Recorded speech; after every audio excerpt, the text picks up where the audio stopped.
Welcome back to another Film Geek movie review. In just a bit, I am headed out the door to check out the new horror film, Shelby Oaks. Shelby Oaks is directed and co-written by Chris Stuckman of YouTube fame, and it's starring Sarah Dern and Camille Sullivan.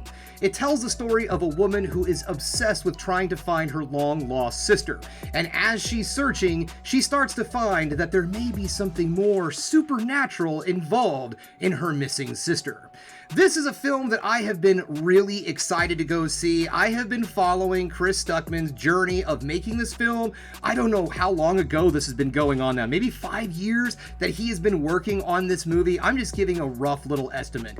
And you might be going, who is Chris Stuckman? Well, Chris Stuckman, if you don't know, is one of the premier YouTube, I guess you could say movie reviewers, although now I feel that he's more of a film fan than he is someone who actually criticizes films. If you watch his channel and all, he explains what he's doing anyways. But anywho, that's not the point. The point is that he's somebody who really blazed the trail for YouTube reviewers such as myself.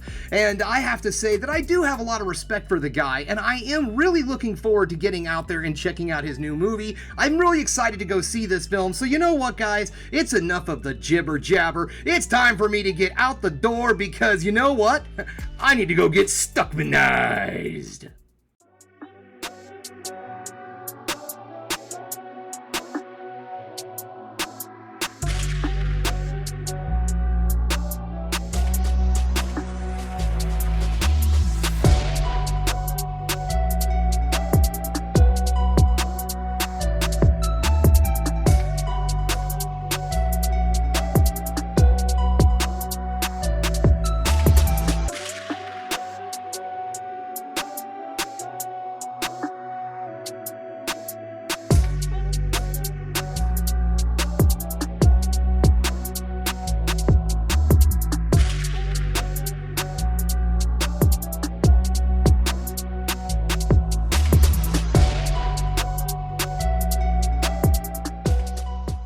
Welcome back. Just getting home from Shelby Oaks, and guys, I had a blast with this movie. This film actually scared the snot out of me in some parts, and let me tell you folks, with as many horror films as I've watched over the years, that says a lot about a movie when I say I felt genuine fear in some moments of this film. So let's get this party started, shall we? Now, normally I do negatives and positives, but to be perfectly honest, folks, I really don't have anything negative to say about this film. I really don't even have any mixed feelings about this movie.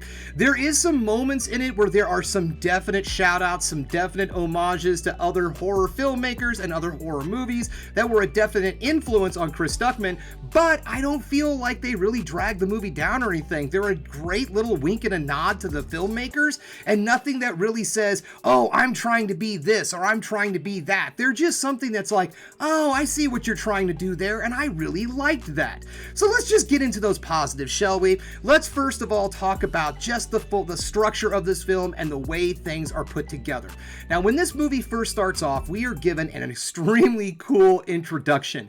At first, I thought this movie was going to be a strictly found footage, documentary style film. And I know that Chris Stuckman is a huge fan of the movie Lake Mungo. And so I thought, oh, this is so cool. He's going to do a movie similar to the movie Lake Mungo. I know he's a big fan of that film, so this is going to be really neat. And for the first maybe 15, 20 minutes, I want to say, maybe not even that long, it just kind of seemed that long, but that's not a bad thing. I'll get into that. But it just seems like for the first bit of the film, we are given this found footage kind of horror film. And I was on board. I thought, okay, this is cool. But that only really lasts for the beginning of the movie. Then it goes into a completely different, normal style horror film where we're following somebody and there's a mystery and everything like that. And then the movie took on a very Ring vibe while she's trying to go around and put together the pieces of what all was happening. And in the last act, when this movie reveals itself, I'm not going to tell you what movie I think that it kind of shows some homage to, because I feel like that might give away some of the plot points. So we're just going to keep that last bit to myself. But in all honesty, guys, I love the way he crafted this film because, as I was saying, it doesn't outright say, hey, this is what I'm trying to do. It's just just a wink and the nod, and if you're a fan of, well, honestly, Chris Stuckman, because if you know that he's a fan of these movies, you're definitely going to see that touch in this film. But even if you don't know that about him, and you know the films, you're going to see the touch of those films on this movie. And let me tell you, when I saw the name Mike Flanagan as the producer of this film, I can see exactly why he wanted to attach his name to this movie. Now, he was not the director of this film, but you can definitely see why he would want to be involved in it. A lot of the themes of this movie are things that you're going to find in a Mike Flanagan film. So all in all, great vibe to this entire film. The movie doesn't just rely on jump scares and just creepy moments to really, drive home the fear and dread. There is an overwhelming feeling of dread throughout this entire film, but the movie does a great job of just making you feel suspense and tension just right from the get-go. Even when they're doing the mockumentary portion of this film, you still feel that dread and tension, like something just isn't right in all of this. And I love the way that the movie made you feel that way throughout the entire thing. Nothing felt like it was supposed to be the way it was. And then things just kind of divulge. You just kind of see all the madness unfold in front of you. The practical effects that are done in this film are also extremely good. There isn't a ton of gore in this film. There is a little bit of gore, and it's really well done, and it's there. So there are some pretty bloody moments in this film, but it's not necessarily overwhelming. The effects that are there are absolutely great. The makeup work that was done in this film is really good. Also, just the overall vibe, the way that the tension and all is built. Stockman uses just so many quiet moments in this film to just really push forward that dread of the unknown. So you could just look down this dark hallway filled with absolute blackness, and the film allows your own mind to decide what in God's green earth might be inside that darkness. And just when your brain is starting to put together something, that's when the fear is unleashed upon you. I just thought that this film was so well made and so well crafted that I can't stop talking about it. And this is another movie that I am going to look really forward to getting down and sitting down and seeing this movie again. The thing about this film is the stuff that I really want to shower it with praise are absolute plot points of the movie. And so I don't want to really give anything away, because this is a film that I want you to go into knowing very little. I didn't know much about this movie going into it. I knew the basic plot synopsis.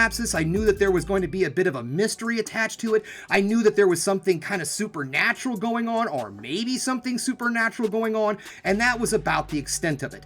The way that the more supernatural elements of this film are also handled is great. I feel that this is one of those films that you can look at it and go, oh yeah, this is all about the monsters and the ghosties and so on. Or you can look at this and go, nah, that stuff's just a metaphor for something worse, something darker, something more demonic, the human nature and this and this and this. So I like the fact that the film itself gives you so many different options to exactly what could be going on in this. You can sit there and watch this film and just go, wow, what a great little horror movie. Or you can dive in deeper and try to find some other meaning to this film. I love being able to deconstruct a film like that.